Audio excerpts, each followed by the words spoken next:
Masaba's in the middle. Wednesday here could seal it. Casimir finds Masaba.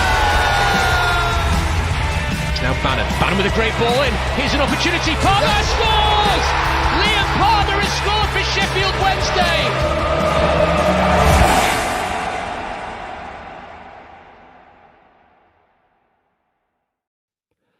Good evening, everybody. I am Matt Johnson, and tonight you join us for another special episode. I'm losing count of how many we're doing at the minute on the Wednesday Till I Die pod, with a true certified legend and somewhat royalty in football finance. Don't look behind you. It's Kieran Maguire. Kieran, stop looking behind yourself. Thanks very much, Matt. I was excited as a big fan of certain bands of the 80s and 90s when Matt Johnson popped into my DMs. I thought, oh blimey, am I getting backstage tickets? Sadly, sorry to let you down, Kieran, is the honest answer. I am really sorry that I'm not as exciting as all of that. But first off, aside from that letdown, how are you, mate? I'm good. I mean, this is the 6th show I've done today. And I know people must be sick and tired of the sight of me. I'm like a meerkat on every football finance story, but Stefan Borson's on holiday, so I'm his mini-me, and I get called up to fill in the spaces. And also, Kieran, it must be nice knowing that with such a level of expertise, people want to hear it, which is good, which is, again, why we are so delighted to have you on. So I do want to just say thank you first off the bat for agreeing to join us on this Monday evening. That's such short notice as well to discuss all things Sheffield Wednesday. I've always had a soft spot for Wednesday, proper football club, proper football fans. Yeah, as an away fan, it's one of those cities you love visiting. Yeah, it's always really nice to hear that. I will be honest, Kieran. It is always really nice to hear that because it's very. I think you get a little bit numb and kind of like used to Hillsborough falling down around you when you kind of go to the stadium these days. But it is always nice when someone like yourself kind of comes on and says, "I know it's a there is a lot of history, there's a lot of tradition, and it's a proper ground." So yeah. Before we actually dive into some of the nitty gritty of the situation tonight and get some kind of like questions fired at you and really get you to think about it, can I just ask you, like, what is your overall picture at the situation at Sheffield 6? The club is losing between 150 and 200,000 pounds a week. By championship standards, that's actually not too bad, unless you've not got a spare 150 to 200 grand a week to deal with effectively subsidising the club and keeping the lights on. So my personal view of Dejphon Chansiri is that he's not a malicious person. He's not a bad person. I think he's unfamiliar with the game. It's not his first language. I think he's relied on people historically who looked after their own interests rather than those of the football club. And there's a price to pay because it looks as if from the outside, if this is the second late payment of wages in 3 months, that he's run out of available cash. And that's not the same that he's not wealthy. You can have wealth but not cash. So it's not good. It's not good for the club. It's not good for fans because you start to fear this, that, and the other. People then start to speculate on social media, and rumours become fact because that's how social media works. It's very sad. It's very frustrating. Yeah, the season's just finished, and to a certain extent, you want to put your feet up for a few weeks and look at the YouTube reels of that 22-year-old Romanian that's going to be the man that takes you to the Premier League next season. But you can't do that at present. You're right. I would love to go back 12 months and look at highlight reels of Olaf Kubacki from the Polish 3rd, 4th tier where we signed him from and all the rest of it. But oh my word, what a mess it is. I think it's, again, from the picture that you've just painted there, I think it is fair to say that the current situation and the state of affairs at Hillsborough is pretty bleak on the whole. I suppose, again, just for kind of like a wider framing and a context of it, we've recently done a pod with the Sell Before We Die group over at Reading to kind of like discuss where as a fan group kind of like you can get involved and what the next stages are and kind of like stuff surrounding the process. And I use that to frame up really the next question, which is, is it as bad as Reading, or are we in the same ballpark, so to speak, as that situation?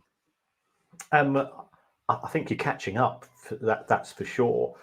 Again, I think there are some similarities. There are some differences. So, of course, people are going to say, well, they're both Asian owners, so they're both put a lot of money in, and for Die Younger has probably lost the thick end of £200 million in Reading Football Club. Based on my calculations, I reckon that Dejphon Chansiri is probably in for the region of 160 to 170. So yeah, it's been a very expensive hobby, and there's not been a lot of joy. So we're now sort of reaching sort of DEFCON 1 stage where people need.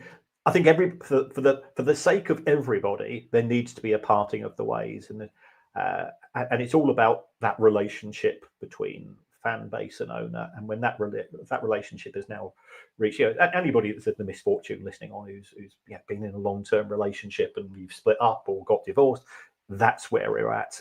And it's no point arguing over who's going to get the Barry Manilow CDs. Just move on. My concern is from the stories which I get, which they come from WhatsApp groups. There might be different WhatsApp groups to yours, and I know a lot of journalists and people connected in sort of vaguely in the world of football finance. That there is a stumbling block, and there's exactly the same stumbling block that we had at Reading, and that the owner is willing to sell, but agreeing a price is the big challenge. Eventually, Die Younger was forced by the EFL to sell, and I know the EFL might not be top of the pops as far as many Sheffield Wednesday fans are concerned, but there are genuinely good people there who want to do what's best, but they are curtailed to a certain extent by a rule book and by law, which can't just say we think you're a bit hopeless, time to go, because company law doesn't work that way.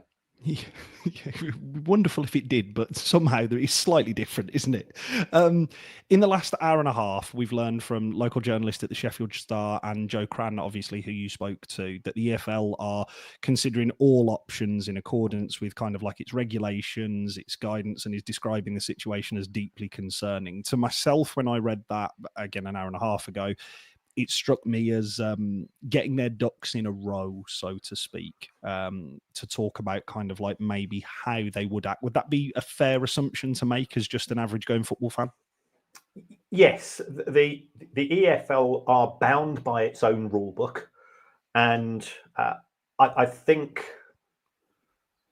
as far as, again, that comparison with Reading Football Club was concerned, they were waiting for him to breach one of the rules. Now, when there was a legal case in China which was proven against him, and he was therefore deemed to be a felon, for want of a better word, that allowed them to say, right, you've now got an unspent criminal conviction, therefore, according to our rule book, you've got to leave, and we can force you to leave.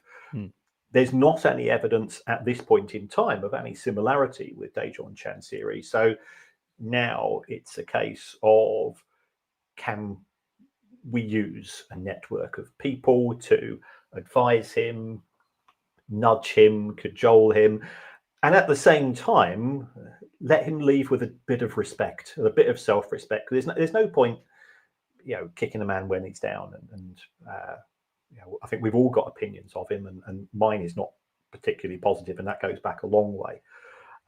But what we want is what's best for Sheffield Wednesday Football Club, and that's a case of somebody coming in. Are there interested parties? Yes, there are. It's Sheffield Wednesday. I'm not saying this to sort of blow smoke up people's backsides who are listening in. It's Sheffield Wednesday. It's a club with history and heritage, and in a big city. There's lots of attractive elements to it. But nobody's going to be paying the asking price that I was told last week was far in excess of £100 million. I mean, far in excess, and it's simply not worth that. So now it's a case of how do you persuade Dejphon Chansiri that you need to be knocking that first digit off the price. Yeah. Absolutely. So while we've got you here, there was two ways that I thought we would use the time here this evening. So I thought we'd frame it up firstly with if we were to stick with our current owners, because that's the state of play, and then also look at kind of some questions from an ownership change perspective. So first off, if we're sticking with an ownership, our current owner, Dejphon Chansiri, decides to stay. Given the bank of evidence that we have on our current owner, what do you think the likelihood is of us getting through next season from a financial perspective without any hitches or hiccups? Well, given what we've seen over the course of the last few months, I think there's 2 or 3 issues as far as the summer is concerned, because you've got no money coming in over the summer. No. Season tickets have already been sold. You are the experts on this. I'm not. Whilst I keep an eye on Sheffield Wednesday, I monitor 150 different football clubs, and you have the intricate. I believe that there was an early bird discount to try to encourage people to renew season tickets, and most season tickets have already been sold. So therefore, there's not a lot of money dripping in. So how are the bills going to be paid over the course of the summer? We've got the June wage bill, we've got the July one, and clearly there's outstanding issues for May as well. So that's our first concern. If the breach results in a transfer embargo, that causes a further issue. Based on, I'm just looking at my spreadsheet here, Sheffield Wednesday in 2024 had the 4th lowest wage bill in the Championship. So they punched above their weight. Yeah, there's no doubt about they punched above their weight. But I was at Rotherham a few weeks ago giving a live podcast on the show that I do. And Rotherham fans were saying, well, we've been relegated, we're unhappy. But you had the lowest wage bill. So every season that you stayed up was actually a hell of an achievement, because not only did you have the lowest wage bill, you had about half of the second lowest wage bill as well. So that's the issue. Are you going to end up with an embargo? And the second issue, even if you don't have an embargo, who's going to come to Hillsborough with Dejphon Chansiri in charge? Who's going to sign a 3-year contract to join a club where the wages are not being paid, especially if there's an alternative from another club? So I think that's sort of on an operational level, that's the challenge you've got. Joe, I spoke to Joe 2 or 3 occasions earlier today, Joe Cran, and I think something's gone in the Star. He was asking me that fans are talking about administration and how does that work. So the mechanics of that, and I used to work when I was about 5 stone lighter and a lot better looking. I used to work in the world of insolvency when I qualified as an accountant, and there's a few issues to raise here. First of all, the administrators will say, who's going to pay our wages during the course of the administration? So it was never quite clear who was doing that at Derby County, for example. But I have a very, very strong guess that it was somebody connected with the ownership group, because they were actually quite wealthy in their own right.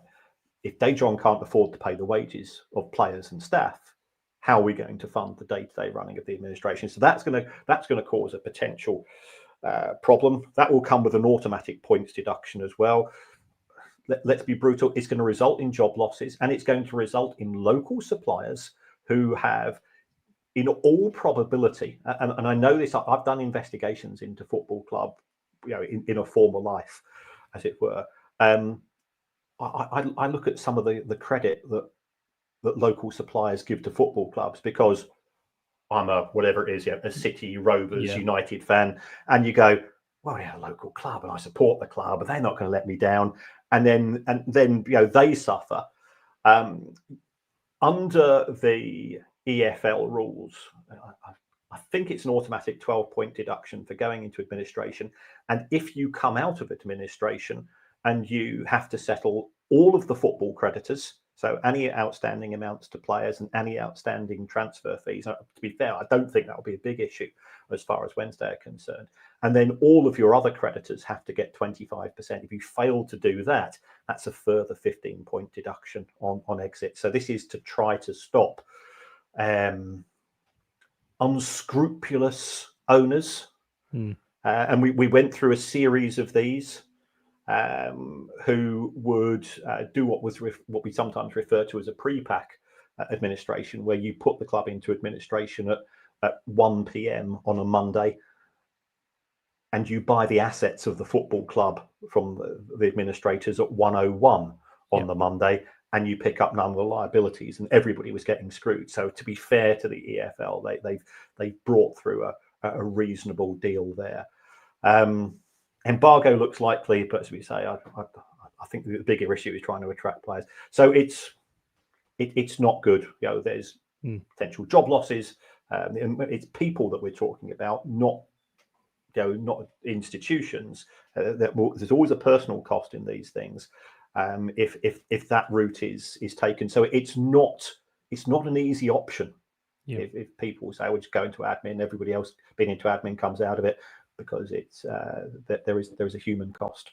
Yeah, and I think as you've rightly pointed out there, when we're talking facts, figures, numbers, rules stipulated by the EFL or financial regulators, it is the end of the sharp end of the stick is the people who are actually impacted upon it on the other end of it. And as you rightly said, football clubs, I would probably hazard a guess that there aren't many local businesses who don't know of Chansiri's credit record with a number of different situations. But if you are a Sheffield Wednesday fan, it's very hard to turn down a connection with the football club, isn't it? Yeah.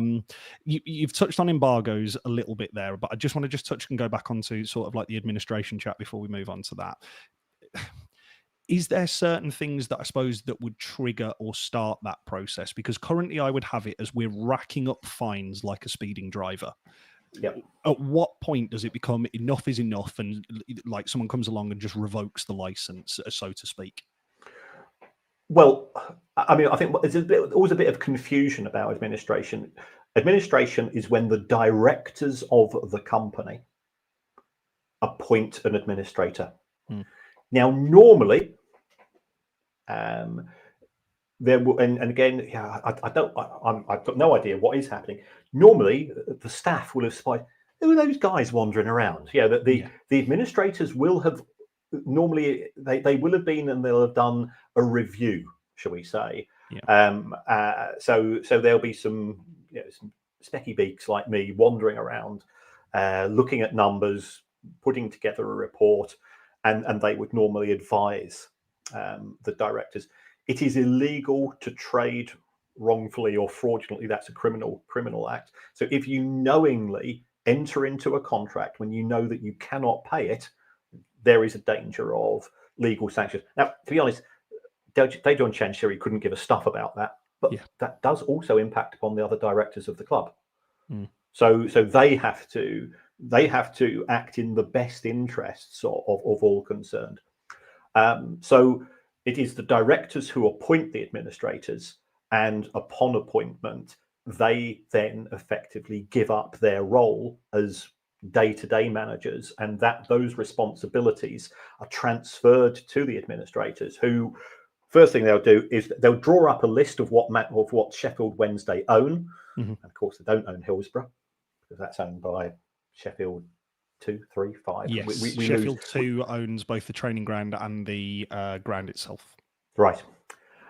So what have you got to sell if you're just selling Sheffield Wednesday Football Club? And again, I think there are corollaries here with Derby County, because Mel Morris sold Pride Park to another company, which didn't go into administration, and he sold Pride Park for £80 million, which again, people at the time going, "Oh, that's a good price you negotiated there, Mel. Who was the mug that paid that?" "Oh, Mel Morris."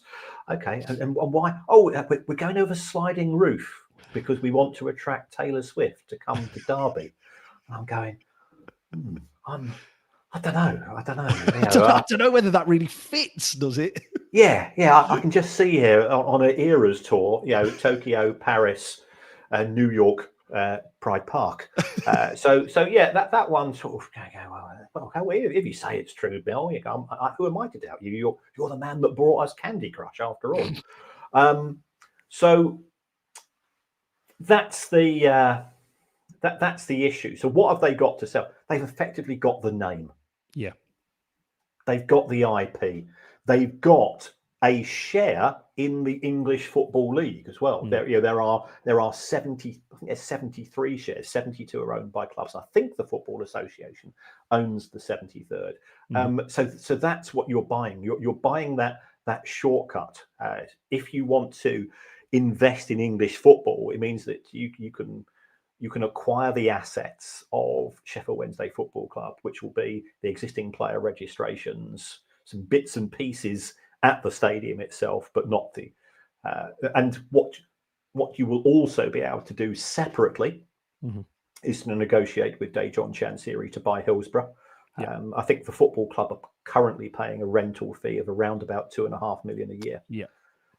As far as that's concerned, and when we saw the Derby County administration, and I don't want to to focus too much on administration, because let's hope we don't of course get as far. Reading didn't get that far, but Mel Morris then sold Pride Park to a person who he approved of, because I was certainly aware of other prospective owners of Derby County Football Club who wanted to buy, and all of a sudden they were quoted a very high figure to buy the football stadium. So this allows the existing owner to have influence, if not necessarily control, over the destiny of the club in terms of a new owner. So that's where we are, but we're a long way from that yet, unless there is a genuine cash issue. And having read some of the stories, staff only getting £700 this month, and I think just before it came on, somebody was, ironically, I was on a podcast for another club, and in the comments section, just as you got your comments here, was something along the lines of, Chansiri's now trying to effectively have a WhatsApp group to try to raise funds to from his mates. Yeah, it's very So just for the context of that story today, Kieran, there was a story that was broken again by the Star today, Sheffield Star that is, that was effectively saying that Dejphon Chansiri had been contacting business associates, asking them to raise funds or put funds into Sheffield Wednesday. Now, whether that was for sponsorship agreements, I would probably suggest it was for the player wages that were due at 5:30 this afternoon and the staff wages that were due at 5:30 this afternoon. But I suppose, again, we'll never actually know what that was there for. But yeah, that was definitely what was flying around. I'll bring us out of the murky waters of administration and lift us into the more calm waters of embargoes. If we're looking at, we've talked obviously about embargoes and the potential for kind of like points deductions, but currently one of the things that we've been discussing as a fan base is the potential for a 3-window embargo. So a transfer embargo obviously being brought in.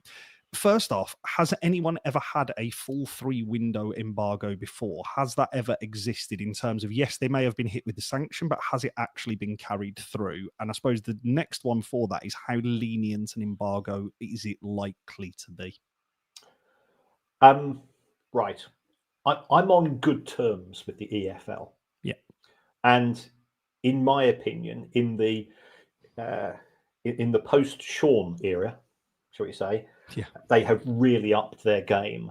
They've got good people there who want Sheffield Wednesday to survive and thrive.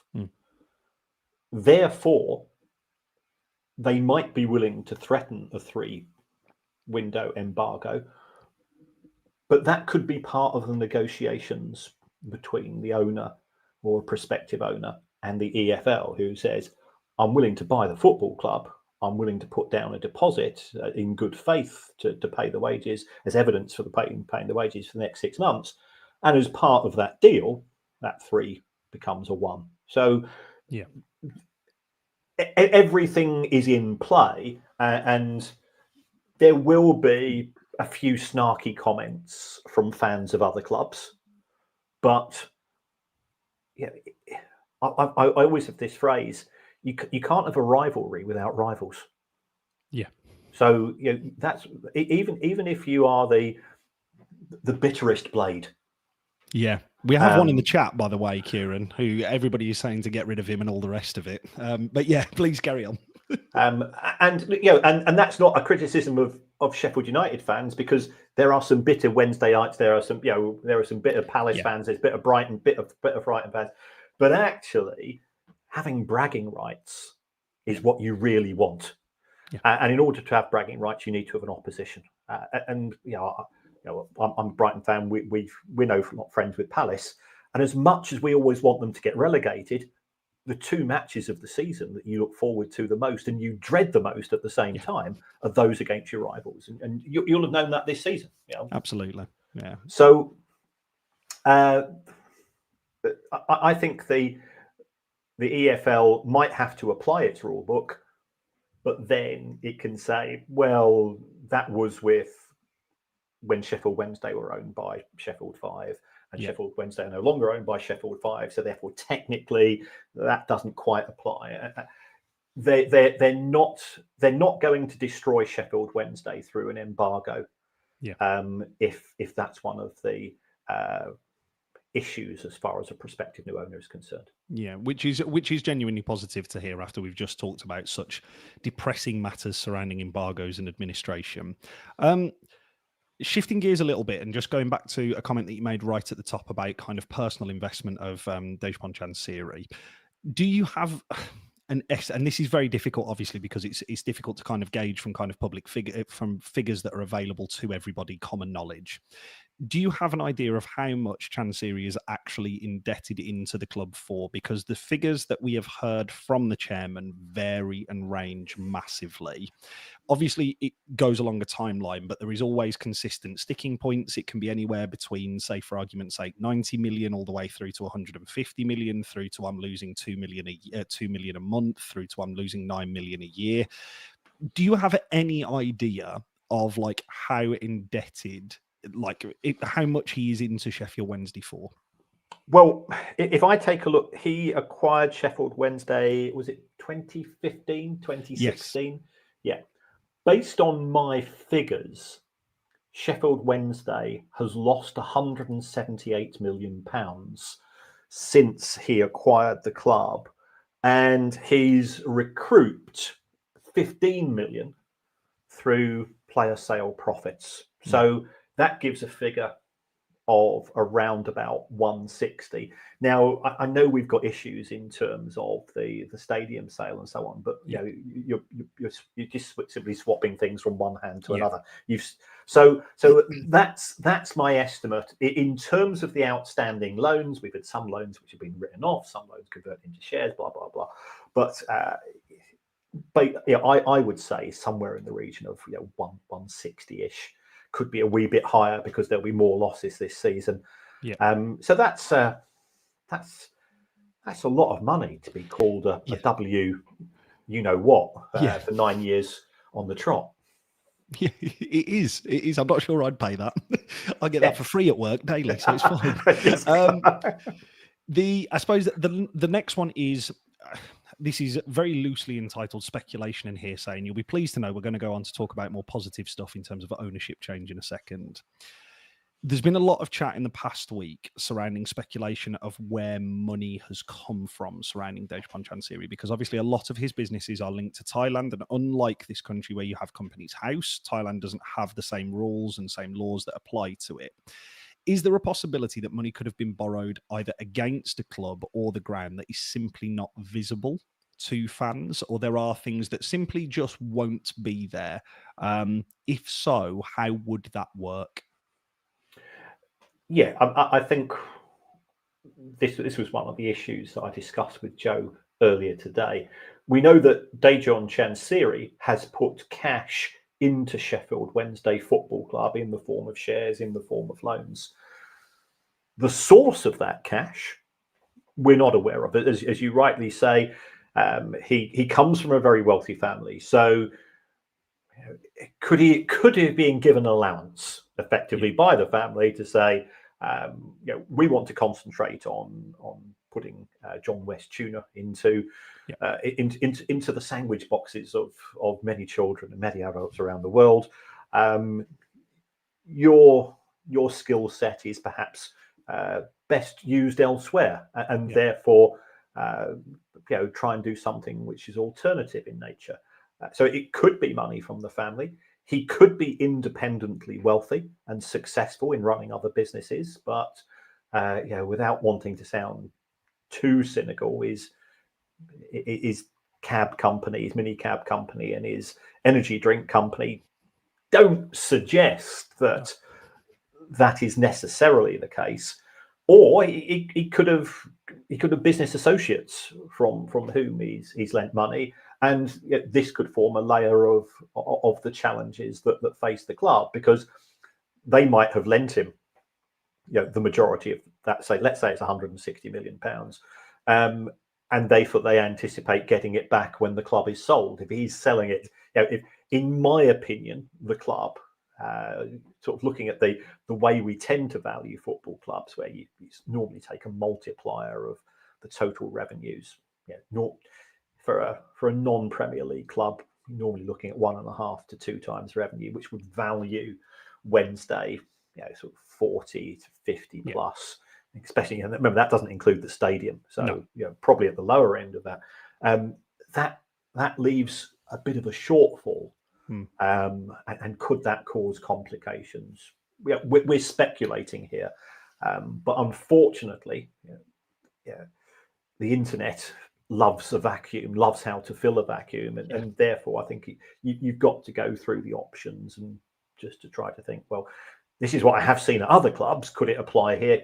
Possibly. Yeah. Does it? No, you can't say that.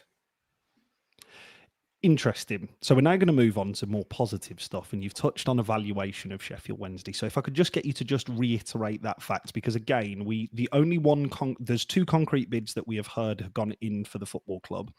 The first one obviously was rumoured to have been around £40 million. That bid was offhand rejected. Would you agree that originally, in its initial instance, is a fair price for Sheffield Wednesday? For a football club which is losing money, which doesn't have the main real estate assets of where it operates, I don't think that's an unreasonable price. You're paying an awful lot of money for a badge, which is effectively what you're getting. And again, that share that you've got in the EFL. Newcastle United were sold for twice their revenues when they were in the Premier League, and bigger stadium, and it included the stadium. They were generating £150 million a year under Mike Ashley. They were sold for 300. We saw Bournemouth being sold for just over 100, and they had parachute payments coming through to the club. So, if the rumoured price of 3 to 4 times of that 40 million are true, which would effectively provide the funds for Dejphon Chansiri's losses to be recouped on exit, that might solve a problem for him. But all I could say, if I was on the buy side of that deal, I would be advising the client to run. This other club in Sheffield went for 100 million. Yeah, absolutely. And that had parachute payments, and it was at the top end of the table, and it owned its, and it had property assets. Leeds United went for 100 million a few years ago, and that wasn't that long ago. Rangers went at the weekend for 150 million, and they've got pretty much guaranteed European football every season. And they're a global brand as well, which is very different to Sheffield Wednesday. Yeah. Okay, totally unbiased and financially calculated opinion. Do you think that Sheffield Wednesday is actually an attractive proposition? And I'm not talking about just the name, the badge, the history, all the rest of it. Do you actually think it's an attractive proposition to an incoming or prospective buyer? Because I think myself and other fans included, we're very quick to say, oh, why wouldn't you buy us? It's the last sleeping giant that's out there in the Football League. Look at what it could become. Look at, we took 400 million to Wembley a couple of years ago and all the rest of it. Is that legitimately the case or not?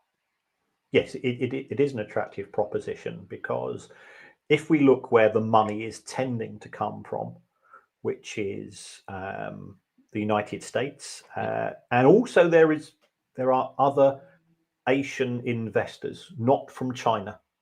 I can't say where, but there are other Asian investors who are looking at football clubs at present. What are they looking for?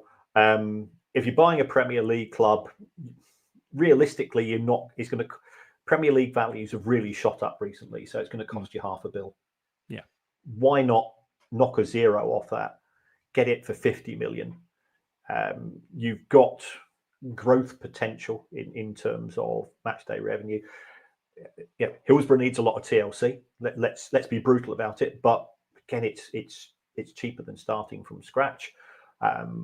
It's not close to London, and again, when I'm on, rightly or wrongly, I end up on lots of Zoom calls.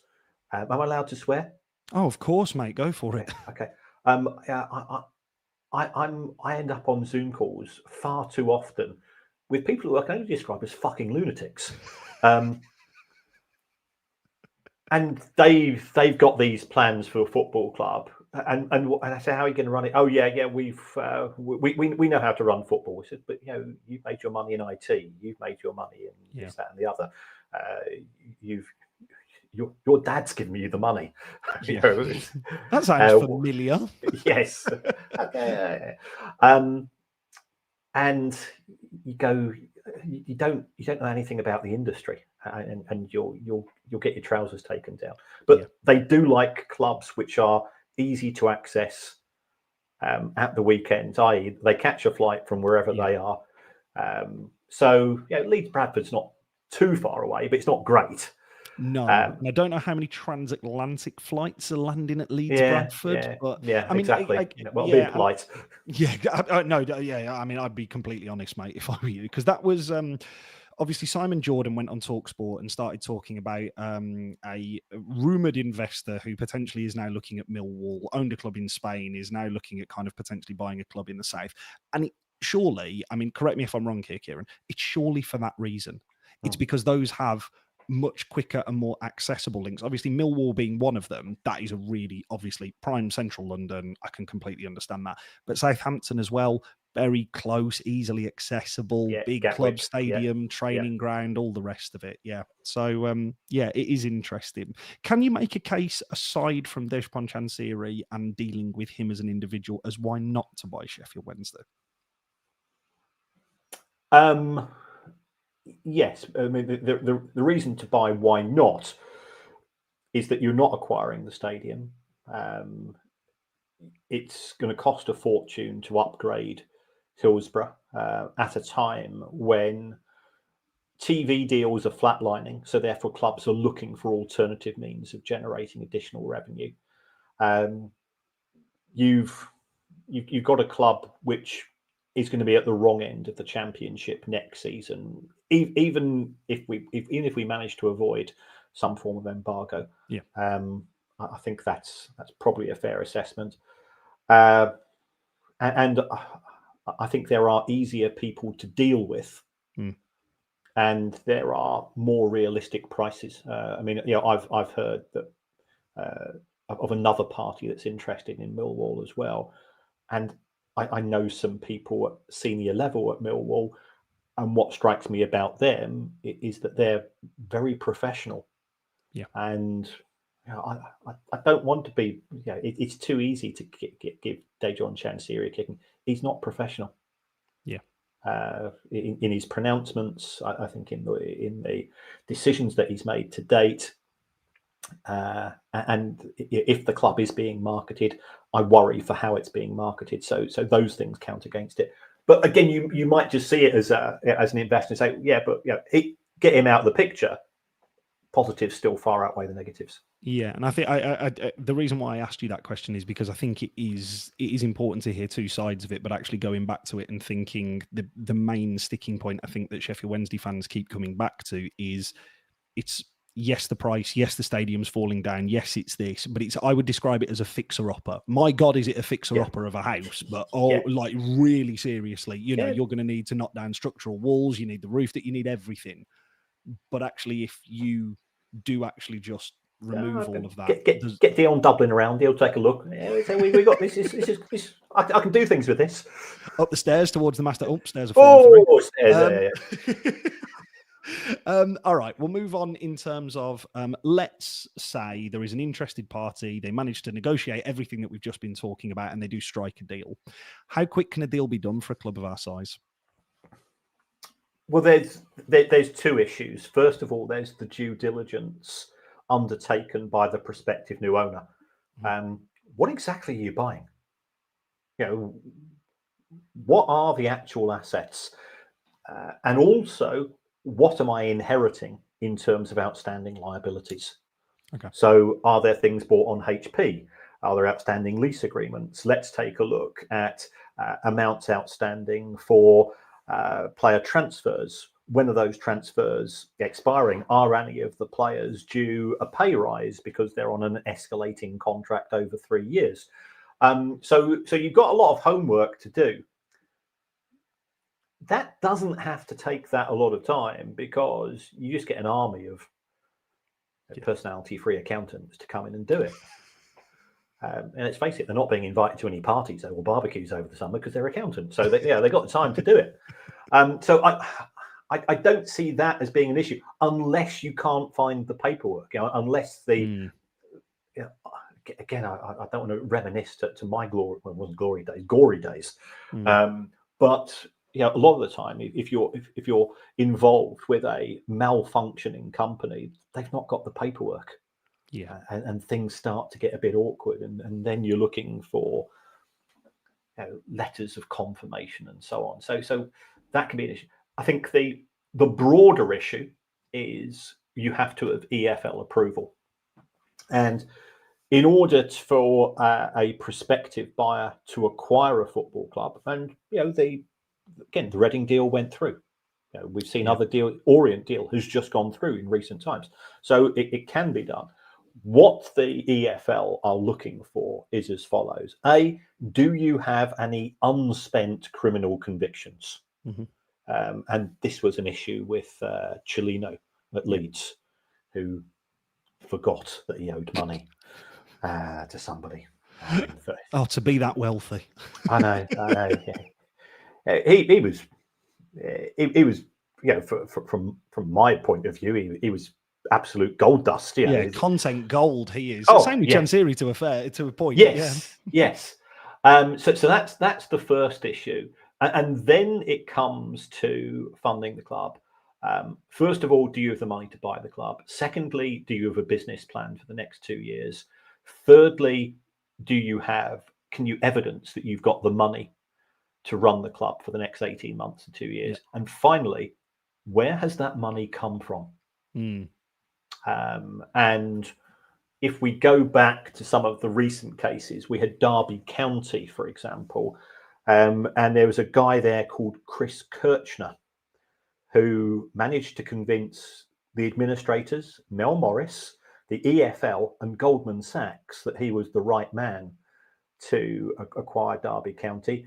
And it turned out that he'd been telling a load of porkies, and he's now doing time for what they call wire fraud. In the United States, which I don't quite understood what that means, but it's effectively cooking the books. It's not great, put it that way. No. It's not the same as doing 34 in a 30-mile zone. Yeah. I'm just going to bring up a question here from Tom Wainwright, because he is an avid listener, clearly, to yourself. So he says, Kieran, you mentioned on Upshot Tower's owners episode last week, money laundering, you know about in the football pyramid. Is there a way the owner is taking money from other business debts to try and pay the wages at Sheffield Wednesday, even a week or so after receiving season ticket advances, etc., indicating that maybe Sheffield Wednesday have been susceptible to said practices? I don't think there's any evidence to indicate money laundering at Sheffield Wednesday. Yeah, I am aware of some clubs where money laundering has taken place, including the Premier League. There is other. There's one former club owner who's presently doing time, who had a interesting approach to his club, and there are others as well. Robbing Peter to pay Paul, which I think Tom is broadly alluding to, is quite a common business practice. But that's not just in the world of football. That sort of a money go round, for want of a better phrase, is quite a common feature of modern day finance, and not a good one, it has to be said. But for all of the criticisms that can be levelled at Dejphon Chansiri, I always sort of say that owners for malfunctioning clubs, I put them into either the idiot or the arsehole category. Yeah. And I don't think he's an arsehole.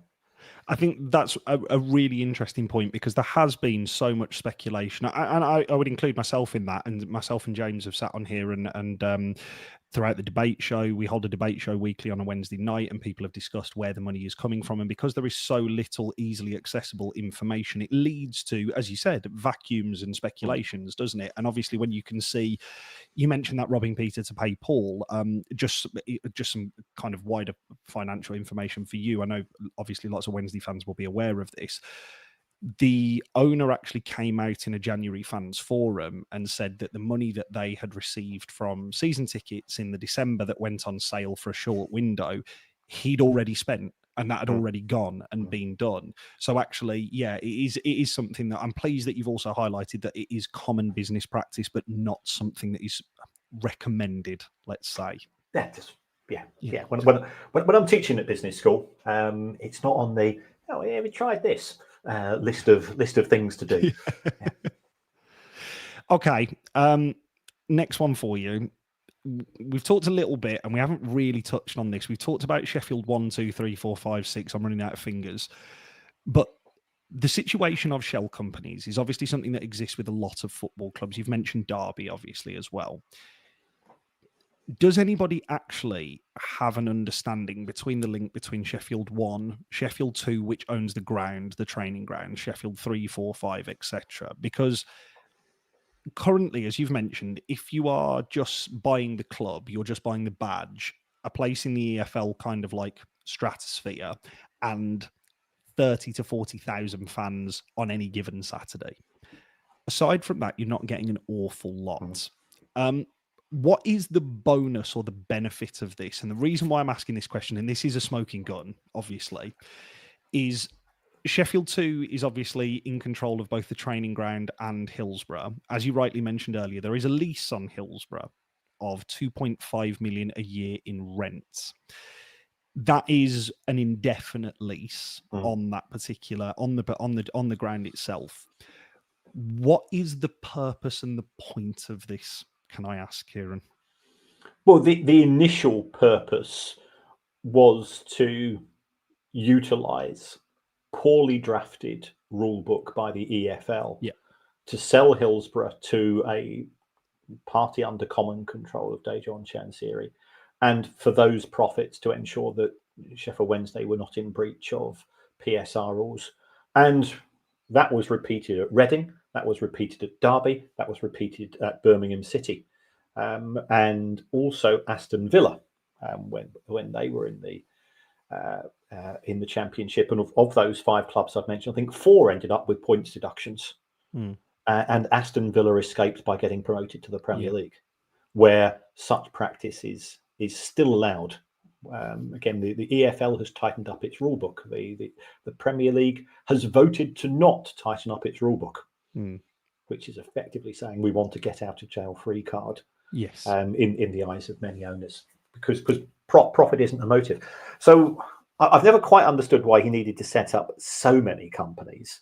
But equally, when you take a look at the corporate structure at Chelsea, or even the likes of Crystal Palace, you've got a midco, a holdco. Some of them are done for tax reasons. Some are for hive ups and hive downs and so on, and sort of nerdy stuff, which even I find dull, and I am the most boring man in the country. I think you're doing yourself a massive disservice there, mate. You're the most entertaining account I've ever spoke to, so I won't worry about it. Well, I think you're right. Yeah, I'm a 63-year-old teetotal chartered accountant who's got an obsession with Marmite, and cricketing averages and computer games. Yeah, I think it still baffles me how I've ever managed to get a second date with a girl. When you show those credentials, you can see them looking for the nearest exit. What I think from all of that, Kieran, is we need to get you on for an extra time episode on a Sunday and dive into that a lot more, because that's the type of stuff that we'd love to talk about at extra time. I'm aware of how long we've kept you, and I know you've got a very busy schedule and you're very conscious of this. I do just have kind of one other question, which would be surrounding profit and sustainability and the position a new owner would be in if they came in and took over. Where does that leave us currently? Sorry, can you just repeat that question? So our current situation with profit and sustainability, my understanding and a wider Sheffield Wednesday fan base understanding is actually we're not skirting too close to that line, because we haven't had massive outlay on players. We have sold players, but it seems to be pretty much like, if I go back to the last summer window, we spent the £3 million worth of new EFL TV money on Ike Ugbo, who has scored 0 goals in plus 30 games. So it's a great investment. On top of that, we have then sold 2 players for measly fees of, say, a couple of £100,000. So actually, we're not really anywhere near profit and sustainability from a wider transfer perspective. And we've cut our wage bill, as you said, to have the 4th lowest wage bill in the division. Are there any issues that a new owner would potentially encounter with profit and sustainability if they came in? No, I think that's actually a strong selling point. Yeah. Because I tend to use references to other clubs, but when PIF acquired Saudi Arabian Public Investment Fund acquired Newcastle United, they acquired a club that had a PSR profit of £100+ million. You're allowed to lose 105. So that allowed them to come in and effectively put on the afterburners and spend huge sums of money compared to the historic investment in talent. So I think that is a positive, that you don't want an owner coming in and the first thing they do is they realise they got one hand tied behind their back, because there's no leeway, there's no flexibility. Sheffield Wednesday can spend, low tens of millions of pounds, which they've not done in recent years. I mean, I'm just looking at the accounts here, and they've not spent double digits since 2017-18.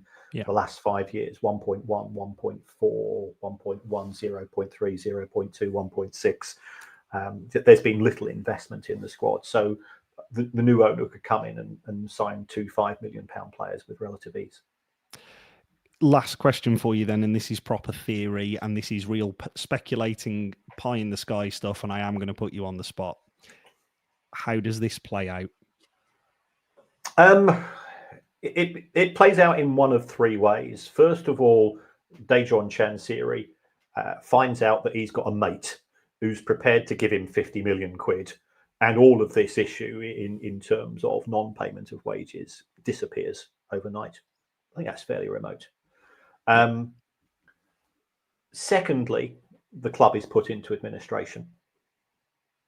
And thirdly, Dejphon Chansiri is persuaded through a variety of contacts that the offers which he has had are actually not as insulting as he has publicly pronounced them to be, are actually probably a fair indication of the value of Sheffield Wednesday Football Club. And the best thing that he can do, because he put £10 million in the other, just a year ago, is to cut his losses and to deal with his financial affairs independently of Sheffield Wednesday, and find and the club is allowed to move on under new management. Brilliant. Kieran, thank you so much for joining us. I know people who will be watching this, listening to this, and in the chat will know where to find you. But could you please just give us a quick shout out for where we can find you, how people can get into kind of like listening to you on a more regular basis? Because for those of you who don't, it is a wonderful, wonderful listen.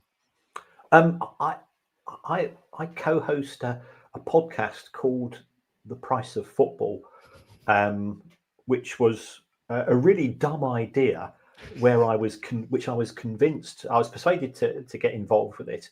I thought it would last 4 episodes because there wouldn't be enough material for it, and there would be no audience for it. We are now at 600 episodes and in excess of 20 million downloads. I do it with comedian Kevin Dave. People might know Kevin from, he used to be involved with Match of the Day 2, Channel 4 Racing, Channel 4 Cricket. He's an absolute delight to work with. He makes me look 10 times better than I am, because he tees me up with all of the nonsense, the nerdy nonsense that I'm obsessed with. So yeah, if you want to listen to that, that's welcome. I'll irritatingly pop up on TalkSport or BBC Sport or the Sheffield Star with alarming regularity. And the less you see of me at your football club, the better. I'm sort of like the Grim Reaper of football finance, because you and I wouldn't be having this conversation, Matt, if things were good. No, but I have really, and as dark and as depressing it has been at times, I have really, really enjoyed it, Kieran. Can I just say thank you very much for joining at such short notice as well, and obviously coming on to speak to us. And obviously, I'm hoping that people have enjoyed obviously watching and listening along. Thank you so much to everybody in the chat. I apologise we haven't been able to get to anywhere near as many of your comments as we would have liked, and actually ask some of the questions that were there. Hopefully, we've been able to cover a lot of the topics that were being discussed in there. Thank you very much all. Please take care and enjoy the rest of your evenings. Keep the faith all.